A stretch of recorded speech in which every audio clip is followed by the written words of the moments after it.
How can you love life and be happy every single day when things don't always go your way?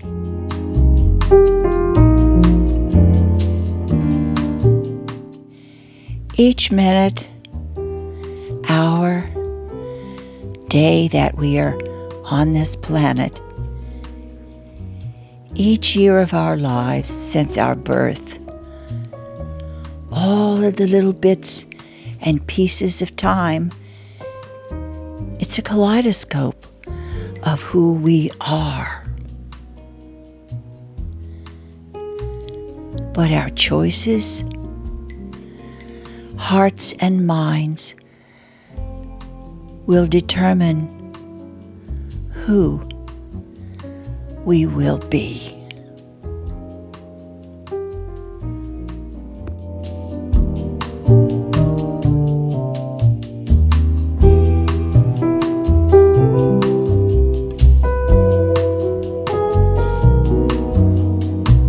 Hello, this is Sandra Hart at Life Over 60. Welcome. I'm so happy to have you back again with me today. And if this is your first time watching me, and if you're a woman who is really interested in living the very best life possible, then this just might be a good place for you to be. Thank you so much for joining me today. Today, I'm going to let you know and to talk about the fact that even though we are getting older, it is never too late to live an extraordinary life. In reality, we are all unique, aren't we? We all can be fulfilled in different ways. But the life coach, Tony Robbins, believes that in order to really live a full life, we have to be in two different states. And the one state that allows us the best fulfillment would be in a state he calls a beautiful state.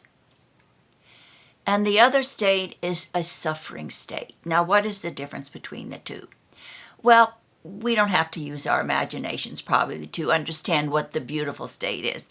Beautiful state is a state when we're passionate about something, when we are in love, when we are happy.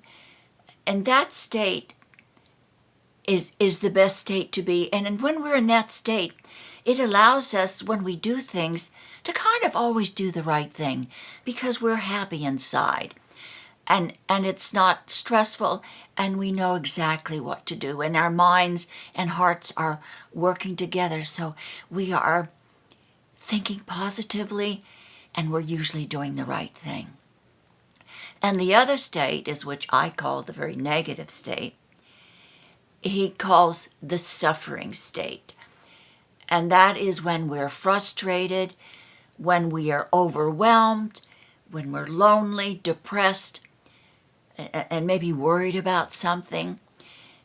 That is what he calls the suffering state. Because inside our psyche really is suffering. Now, it actually has nothing to do with how wonderful your life is. I mean, we can have a wonderful life on the outside, a great career, our kids are happy, our husband is happy. We don't have to worry financially about anything. We've got our good health. But sometimes there are those of us who, even though they have all of these outside things, are suffering inside. And no one knows it. Just think of all the wonderfully creative people that we have lost this year. Robin Williams, Anthony Bourdain, Kate Spade. All of these people seemed as though they had everything going for them, great careers, success in life, and they seemed to be enjoying themselves, but inside they were suffering. So it's when we learn how to use the tools that we have in life and to try to live in that beautiful state. And I'm here to tell you now, you really can start at any age. You can start to live that beautiful state and be in that beautiful state most of the time. We all have problems, don't we? I mean, all of us. Nobody has a problem-free life, at least that I've ever met in my life. But life is really too short. There's always something to be stressed over. When I was a single parent, I was stressed a lot about, keeping us all together, earning and living, keeping my kids well and happy and on track. And I would say probably up until the last year, I really let stress rule my life. And that is the truth, because I would let the smallest things upset me, things that really, in the scheme of things, don't matter. But that's just who I was, and I think that's who I developed throughout the years, because I had to be so responsible for everything. So I just assumed that persona of being so responsible for everything. And that even includes my 50-plus-year-old children. The first thing that I really had to learn was that when you have problems, they need energy. They need energy to live.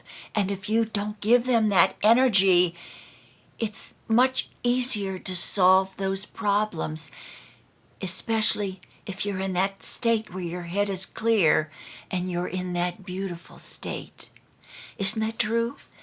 When you're feeling good and you are happy inside, it's so much easier to deal with chaos that's going on around you. When you are in that stressed out state, that freaked out state, you really aren't able to communicate well with people, and everybody else is absorbing that stressfulness that you have, so nothing is solved. No problem gets solved, because at that point in time, you're probably the worst communicator ever. And I know that because I've been there. So it is so much easier to not give those problems the energy so that they can feed off their feeding off of you and sapping you of all that beautiful state that you should be in, all that positive energy that you should be having. And it's negatively just eating away at the problem and the problem-solving process. So no matter how a great communicator you think you are, when you are in that angry, freaked out state, you're not going to solve the problem. Or if you solve it, it's not going to be the right answer and the right way to solve the problem. And it's going to probably get messed up even more. Usually, when we get upset, a lot of times, we base those feelings on expectations of what we feel that the other people should do. When we put our expectations on other people, we're actually putting them in a box. And we're putting ourselves in a box. So whenever that happens, see if you can find just one thing and trade that expectation into appreciation. For instance, when my husband does something and it really upsets me and I expected him to be doing something else or solving something another way, I have learned to stop myself and be in the moment right now and actually think of something wonderful that he has done for me and appreciate that in the moment. I have to transfer and not give that problem any energy, and I have to say, okay, Arthur did this, and I'm really, really upset, but overall, he's done more wonderful things for me than what happened right now in this moment. So allowing and practicing, and it does take practice. It really takes practice, because when you're in that moment and you're in that suffering state, being all stressed out, it is really hard to lead with your heart and let your mind and that suffering state click off. But I have really had to practice that when things happen in my life and I got really, really ticked off, I have to stop myself, and I have to realize that by being in that mood, I'm actually missing out on the joy that I could be experiencing right then and now. And so I have to stop myself and in that moment say, I appreciate. I have to live in the feeling of appreciation instead of that feeling of negativity and suffering. And it's really a hard thing to do. But trust me, if you practice it enough, you will find that you will have less stress in your life, less suffering, and less problems with communicating with the people around you that you love, the people around you that you work with. Today, we live in such a different world where we have so many things and we have so many expectations, and we can have things in our fingertips, 1, 2, 3. So we maybe are a little more impatient than we used to be, because we know we can get that information right now. We can call and have something happen right now. We can have our food delivered, even at the grocery store. Everything can happen right now. If we're thinking and we want to research something, all we have to do is Google it, and it happens right now. But the reality is that in our relationships with people, things don't always happen right now. So we have to learn patience, and we have to learn appreciation. And those are two really very important things. So again, I will have to say that life is really too short to live in a negative or suffering state. And it's never too late to try to change your habits, to try to be a better communicator, and to understand perhaps why you have been doing the things that you have been doing.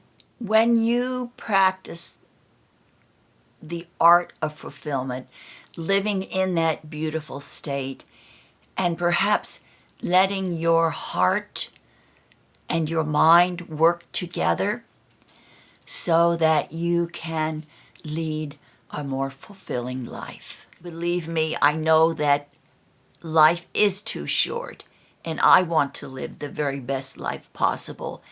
And in order to do that, I have to let go of a lot of things in my life that I felt I was responsible for, and that I felt that I should morally be in control of. So I'm learning, even at my age. I hope this has helped you a little bit, and I want you to think about it at least. Thank you so much for joining me today. I hope you have a wonderful day. Don't forget to do something really wonderful for you today. Try to live in that beautiful state. Be kind to whomever crosses your path. And of course, we all need to share the love. Thank you. I appreciate every single one of you, and I hope to see you in my next video.